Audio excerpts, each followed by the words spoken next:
All right, so maybe we just get started. I had sent a couple of emails or an email with two updated copies of the proposed budget by program and by object earlier today.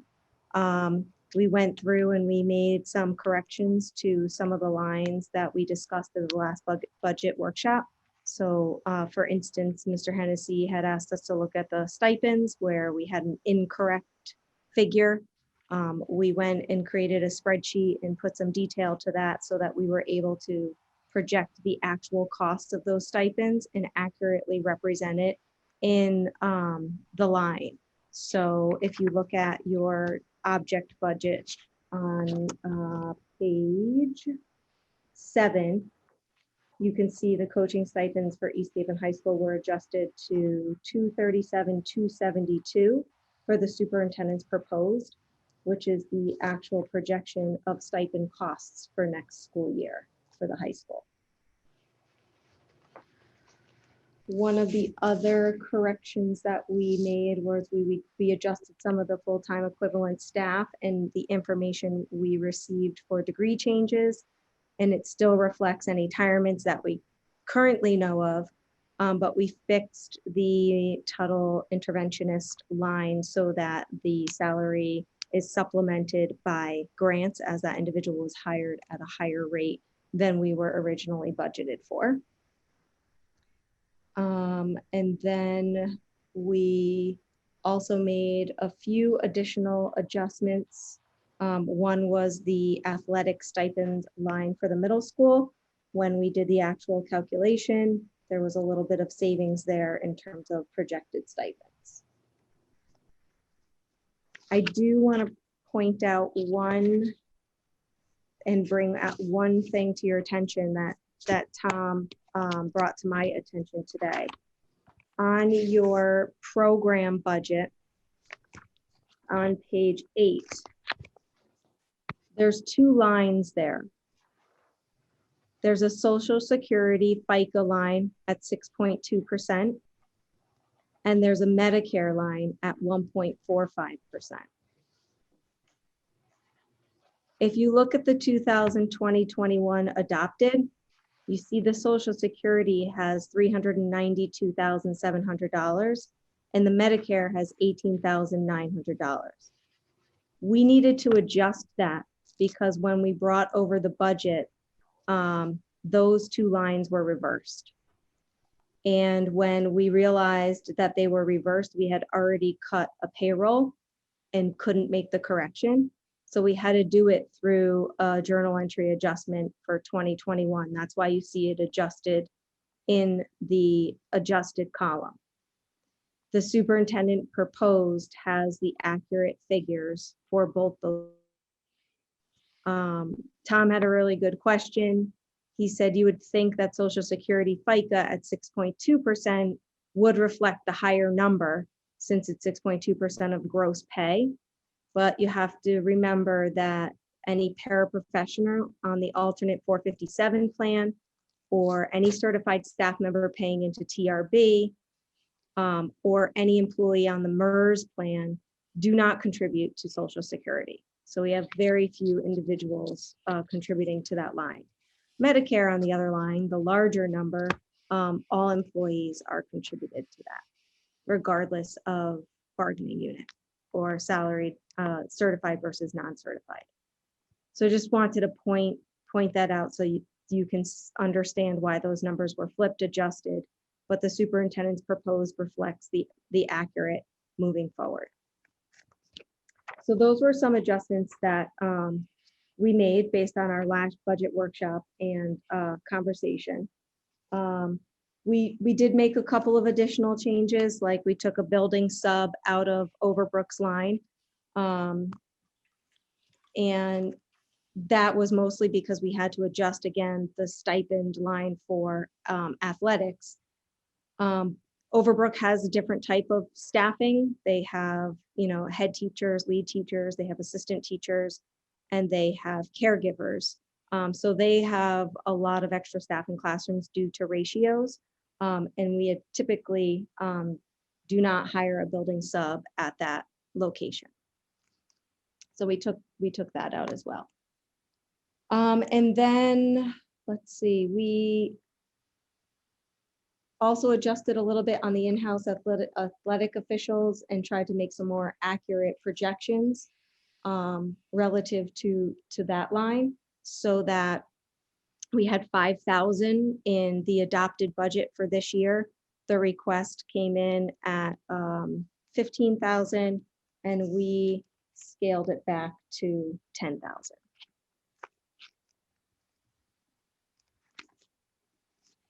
In terms of large adjustments, I think those are the biggest ones we've made.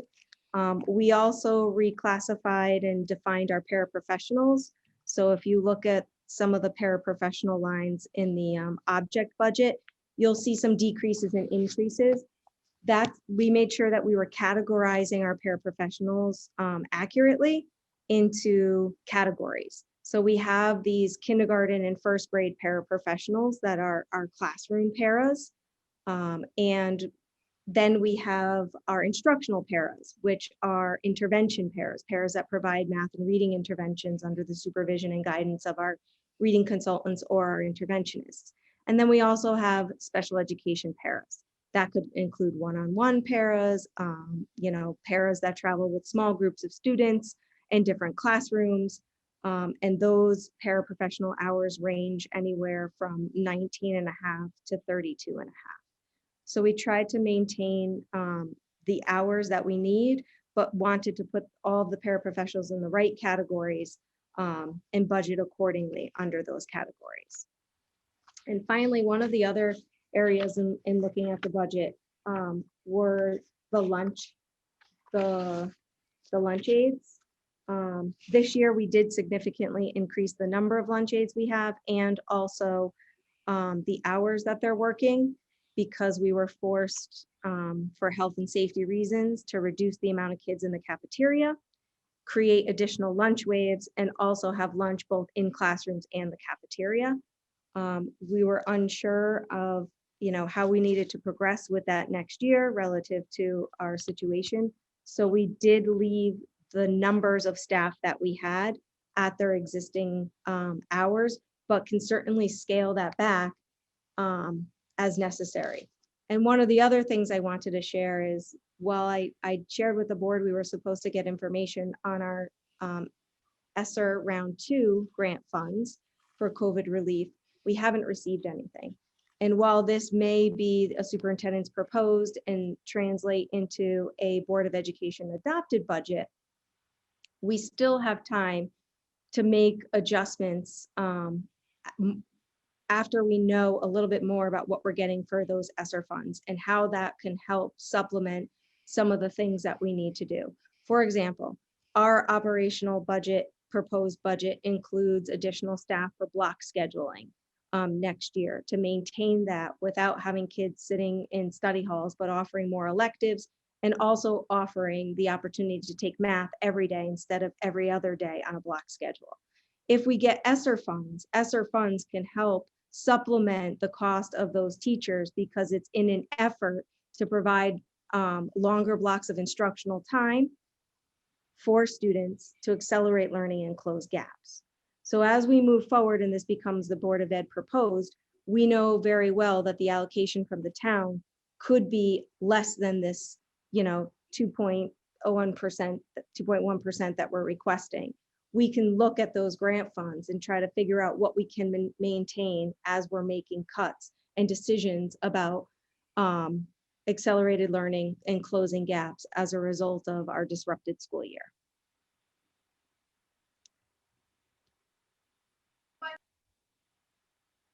So does anybody have any questions at this time?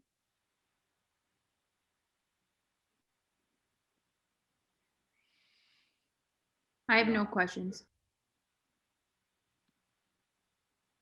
What are we doing with the workers' comp? We let it go another year? No, we'll definitely work on that.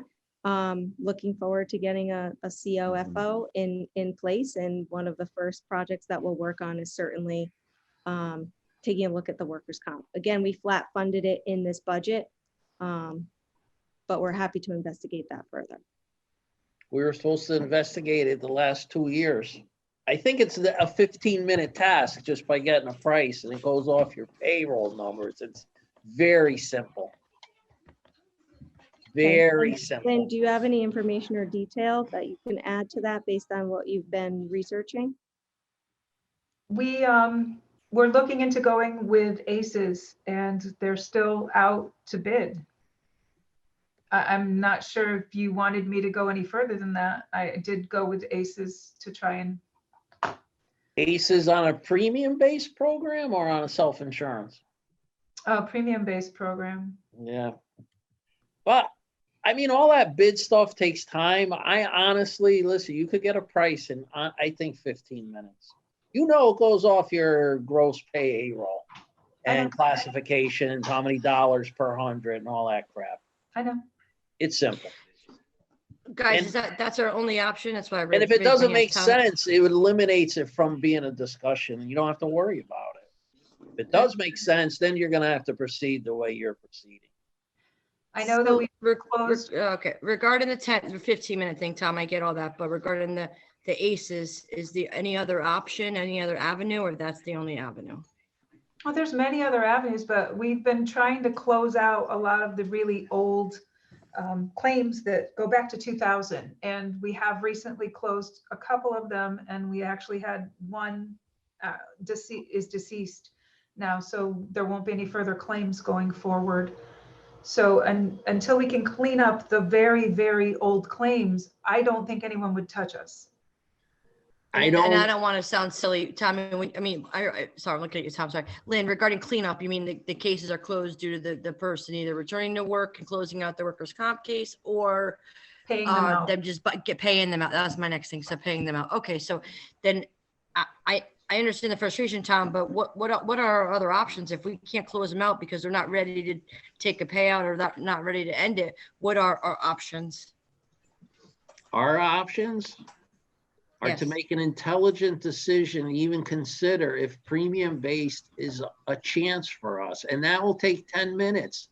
And it will change our whole direction in discussion. Premium based? Okay, well then we gotta 10 get on that then, like minutes. you said, 15 minutes. 10 minutes. 10 minutes, 10 minutes. I don't understand what the big deal is. You're jumping to conclusions about this, that. It could be it I don't doesn't know work nothing for about us money. and the conversation's over. When you have a premium based, you have to go on your mod rate. So I don't even know what our mod rate is because we're self-insured. Right. So I would have to get that information from PMA in order PMA, to yeah. find out who's going to want to cover us, because I do not know our mod rate. If you don't know what to do, Lynn, call me. This is so simple. We could do it for a high school project. It's so simple. We can assume a mod. Listen, if they tell us your insurance is going to be 714,000, it's over. We don't have to talk about it. If they tell us it's 200 grand, now you're going to have to pursue what you're pursuing. You get what I'm saying? I Lynn, understand. when you say they won't touch us, what does that mean? What, it's because our rate, what do you mean they won't touch us? When your modification rate is over 1, you pay insane amount of premium, and a lot of insurers will not want to cover you because you have high claims. Because our numbers are high. What are we at now for number for claim? This year, we don't have very high claims this year, but I don't know what our mod rate is. As Can we request, an approximation in terms of cost? Separating us out from the town, even though we're all together on the same plan. I get our reports every month for how much we've spent year to date, and through the end of December, we've spent a couple $100,000 on claims. Okay, We're going to have a low mod rate because education is an industry that has a low mod rate. It does, but we also have You guys the aren't nurses. firemen and policemen. You're not bricklayers. You're not working in marine Yeah. construction and nuclear power plants. The paras, the nurses, and the custodians and maintainers all are at higher rates than the teachers and the clerical. is But our you're- mod rate? You're all separate? low. Is our, like? And that goes give straight a across separate as, mod rate sorry, Erica, go from ahead. we're able to get then a separate mod rate from the town. Oh, It's not a absolutely. combination mod rate. Okay. No, we're separate. Our claims are separate. We pay them. They're like our banker. So we pay them. I don't know what we actually pay to PMA, because I still don't know what the premiums are, because no one's ever told me, even though I've asked. So let's reach out and see if we can get some additional quotes per se of what it would cost. Go Guys, I'm sorry, online. my connection just got lost. Can someone answer my question? Tommy, I think you asked in the past if our rates were separate. Our rates are consistent across the board because we share with them, or our rate is different? We don't have rates. We're Lynn self-insured. just said we had, Lynn, didn't you say a few minutes ago something about our rates being, We pay what we pay for our people and our people alone. We don't pay for the towns. no, I know that, Lynn. I just thought you had said something about our rates being different, and I'm asking you if it's a separate between the town and us. That's all. If we were, On if my, we were on my not screen self- just said, it said connection law, so you might have said it, hon. if we were not self-funded, then yes, we would have mod rates that are different than the towns, because they have some very high, Cases, high yeah, I risk know. people. Mhm. No, I know with my dad, it's a lot. It's a lot, I know. Any Well, I other guess questions? just do what you said, go back out and look, I guess. That's our best bet. I can have it for Tuesday. Just whatever, it's food for thought. You may get a number that it's not worth researching, you know what I'm saying? You may get a number that, okay, now we gotta take a look at it. So it's a preliminary inquiry Yeah, to base whether you think you should investigate it further or make the that's effort right. to move in a different direction. Okay.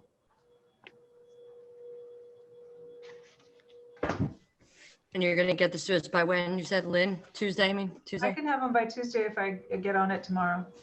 I'm sure. All right, thank you, Lynn. Any other questions? I don't have any, I'm good. Okay. All right. Thank you, Erica. Thank Thank you, Lynn. Thank you. you, everyone. No problem. I'm gonna try to get this on Tuesday's board agenda for approval and move it from a superintendent's proposed to a Board of Ed proposed. So we can meet the February 3rd deadline for submission to the town.